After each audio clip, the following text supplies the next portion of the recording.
Voilà, je vous propose dans cette vidéo l'étude complète de la fonction qui a x associe 1 sur exponentielle x moins 1. Donc domaine de définition, limite, asymptote, dérivée, table de variation, hein, tout va y passer. Donc je vous laisse le faire chez vous. De mon côté, je commence tout de suite. Donc première question, le domaine de définition.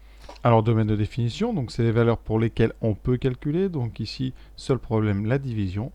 Donc pour que x appartienne à f, eh bien, il suffit qu'exponentielle x moins 1 soit différent de 0.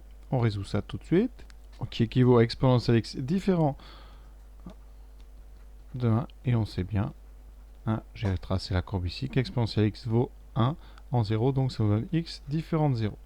Le domaine de définition, c'est donc r privé de 0, c'est-à-dire r étoile, qu'on écrit autrement, moins l'infini 0, ouvert en 0, union 0 plus l'infini, ouvert en 0. Donc on a 4 bornes. On aura donc 4 limites dans la question 2. Alors en plus l'infini, on prend notre brouillon, on écrit la fonction, et on regarde comme ça, rapidement. Alors exponentielle x en plus l'infini, c'est plus l'infini. Donc moins 1, ça veut dire que tout le dénominateur tend vers plus l'infini, et vous allez inverser plus l'infini. Donc ça, c'est pas du tout indéterminé, ça tendra donc vers 0 plus. Alors on va rédiger ça très vite. Ça nous donne donc limite de exponentielle x quand x tend vers plus l'infini égale plus l'infini. Donc, la limite d'exponentielle x moins 1 quand x tend vers plus l'infini, eh bien c'est aussi plus l'infini. Ça, c'est juste une soustraction. Et là, par inversion, donc, par inversion, eh bien la limite de f est égale à 0 plus. Ce qui fait qu'on a une asymptote ici, donc, d'après le cours, on va tout de suite le dire, asymptote horizontale d'équation, évidemment, y égale 0. Ensuite, en moins l'infini. Alors la limite, donc tout de suite, on va l'étudier sur notre brouillon. Exponentielle x, on sait qu'en infini, c'est 0. 0 moins 1, ça fait moins 1. Donc vous aurez 1 divisé par une limite moins 1. Donc pas de problème, ça tendra vers moins 1. On rédige ça immédiatement. Donc là, qu'est-ce qu'on dit? On dit limite donc d'exponentielle x quand x tend vers moins l'infini, c'est 0. Donc la limite d'exponentielle x moins 1, c'est moins 1. Et par inversion, bien la limite de f, c'est donc moins 1. Voilà nos deux premières limites. Il nous reste maintenant les limites. Donc en 0 plus et 0 moins. Et j'oubliais, pardon, en moins l'infini, la limite c'est moins 1, donc une deuxième asymptote verticale. Donc asymptote, horizontale. Donc une deuxième, puisqu'on a une limite finie en moins l'infini, on a une asymptote donc horizontale d'équation y égale moins 1. On verra ce que ça donne après graphiquement. Maintenant, donc, on passe en 0 plus, c'est-à-dire on se rapproche de x de 0 en étant positif. Tout de suite, comme d'habitude, on écrit notre petite fonction sur un brouillon et on regarde. Alors en 0, exponentielle x va tendre vers 1. Donc vous aurez 1 moins 1, ça tend donc vers 0. On va donc devoir inverser une fonction, ici une expression qui tend vers 0.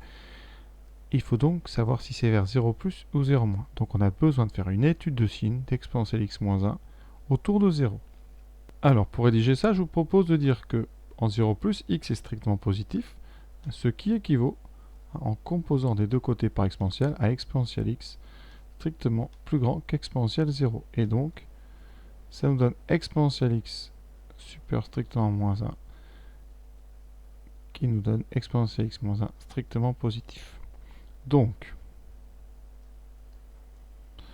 maintenant, on peut passer aux limites. Donc, limite de exponentielle x moins 1 quand x tend vers 0 est donc égal à 0 plus. Et donc, par inversion, la limite quand x tend vers 0, mais en étant positif, j'ai oublié ici, très important, en étant positif, la limite donc de 1 sur exponentielle x moins 1 c'est donc, eh bien, en quelque sorte l'inverse de 0 plus, c'est-à-dire plus l'infini. Donc là, on a une asymptote verticale, puisqu'on a une limite infinie en une valeur finie qui est 0, donc asymptote verticale. C'est notre troisième asymptote. Cette fois-ci, par contre, son équation, c'est x égale 0. Et celle-là, on dit donc, elle est en plus l'infini puisqu'elle est vers le haut. La première horizontale, on dit qu'elle est en plus l'infini puisqu'on est vers la droite. Et là, celle-là, la deuxième était en moins l'infini. Il nous reste une dernière limite en 0, moins. Alors là, on ne va pas tout refaire. On va réutiliser évidemment ce qu'on a fait. On considère que x est négatif, donc exponentielle x moins 1 est négatif.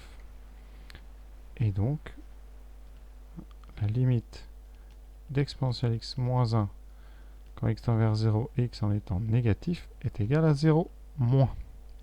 Donc on arrive par des valeurs négatives, ce qui fait qu'en inversant, donc par inversion, et ça nous donne la limite de f qui est égale à moins l'infini, puisqu'on inverse 0 moins, et ça c'est donc en 0 moins. Donc, asymptote verticale en moins l'infini, puisqu'elle est en bas, et l'équation par contre c'est x égale 0. Donc on a trois asymptotes, deux horizontales et une verticale, qui est asymptote à la fois en haut et en bas. Donc voilà, nos quatre limites sont achevées, on passe à la dérivée. Alors passons maintenant à la dérivée. Alors, on va vérifier que c'est dérivable. F est du type 1 sur u, avec u de x qui est e de x moins 1, qui est donc u est dérivable, et u est différent de 0 sur df. Donc 1 sur u. Donc f est dérivable sur df. Rappel, la dérivée d'une fonction qui s'écrit sous la forme 1 sur u, c'est moins u' sur u carré. Donc j'ai besoin de la dérivée donc de u. Alors ici u de x c'est exponentielle x moins 1. Donc u' c'est exponentielle x. J'ai tout pour appliquer. Conclusion, f' c'est donc moins exponentielle x, donc c'est u' divisé par exponentielle x moins 1 au carré.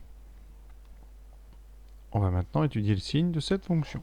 Je vous rappelle que quel que soit x, quel que soit x réel, donc ici on prendra appartenant de f, et bien exponentielle x est strictement positif. Donc, et bien f' a un numérateur ici qui est négatif, puisqu'il y a un moins, et un dénominateur strictement positif. Donc ici, on va le dire, moins exponentielle x, c'est strictement négatif. E de x moins 1 au carré est strictement positif, puisqu'il est non nul, et c'est un carré. Conséquence, f' est strictement négative sur df. On a donc f qui est strictement décroissante sur chaque intervalle. Alors vous êtes obligé de séparer en deux, donc strictement décroissante sur chaque intervalle de son domaine. Donc sur chaque intervalle, moins l'infini 0 et sur 0 plus l'infini. Donc on va faire deux flèches bien différentes dans un tableau de variation que je vais faire tout de suite. Alors dans notre tableau, on va évidemment parler de 0 qui est la valeur interdite, donc on va mettre la double barre. Ensuite de moins l'infini à 0, on a dit que la fonction était décroissante, et de 0 à plus l'infini, elle est aussi décroissante. On va donc inscrire des limites pour vérifier si tout ça est bien cohérent. Donc en moins l'infini, on a trouvé moins 1.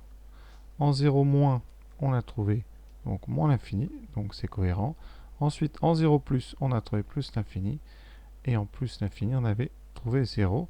Donc pas d'incohérence dans le tableau. Alors je vous propose de regarder un petit peu ce que donne la courbe sur GeoGebra pour voir un petit peu toutes les asymptotes. Voici notre courbe sous GeoGebra. Donc vous repérez quoi?